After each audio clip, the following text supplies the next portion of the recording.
हम और आप लोग इस मैदान में एक दूसरे के सामने हैं। वहीं प्रयागराज में बड़ी संख्या में नौजवान आंदोलन कर रहे हैं और वो आंदोलन जो चला रहे हैं वो सभी पढ़े लिखे नौजवान हैं। वो नौजवान हैं जो कल अधिकारी बनेंगे। आज उस सरकार ने उन लोगों को भी आंदोलन में झोंक दिया है। वहीं मैं तमाम युवक युवतियों को बधाई देना चाहता हूं कि अपनी आवाज को बुलंद करने के लिए वो पीछे नहीं हटे। सरकार तमाम तरीके अपना रही है, लेकिन उसके बावजूद भी नौजवान आज धरने पर बैठ करके अपनी मांग को लेकर के सरकार को जगाना चाहते हैं, सरकार के सामने रखना चाहते हैं। ये कोई मामूली घटना नहीं है जहां पर पढ़े लिखे नौजवान आंदोलन पे बैठ गए हों। वैसे तो मेरी इच्छा ये भी थी कि मैं सबसे पहले उनके आंदोलन में शामिल होता जाकर के, उनके बीच बैठता जाकर के, लेकिन मैं ये बात जानता हूं बहुत सारे लोग छात्रों का, नौजवानों का आंदोलन को ये भी कह देते कि राजनीति से प्रेरित है, इसलिए उस आंदोलन में नहीं गया। लेकिन मैं इस मंच के माध्यम से उनको बधाई भी देना चाहता हूं और उनका समर्थन भी करना चाहता हूं कि उनकी मांग जायज है। और जिस समय उन्हें पता लगा कि कहीं ऐसा ना हो कि आंदोलन में मैं भी शामिल हो जाऊं जाकर के, उन्होंने खबर सुनते ही छात्रों को हटाना शुरू कर दिया।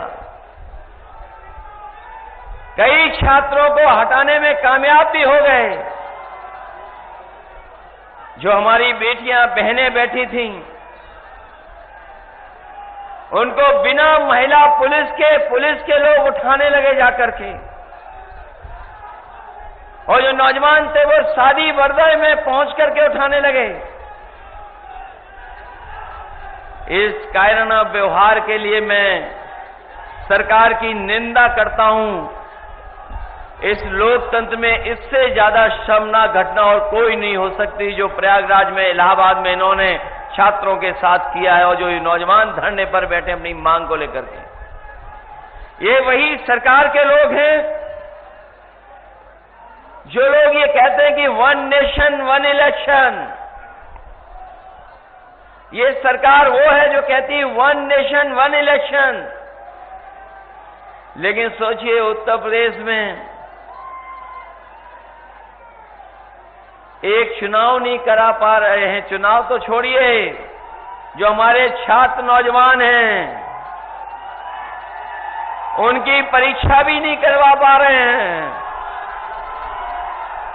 जो लोग कहते हैं एक इलेक्शन पूरे देश में एक साथ हो जाए, वो हमारे नौजवानों की परीक्षा भी नहीं करा पा रहे हैं। लेकिन हम जानते हैं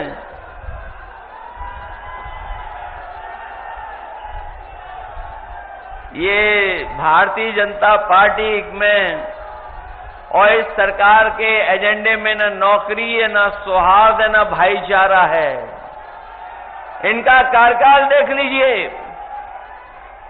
इनके एजेंडे में नौकरी नहीं है, इनके एजेंडे में सौहार्द नहीं है।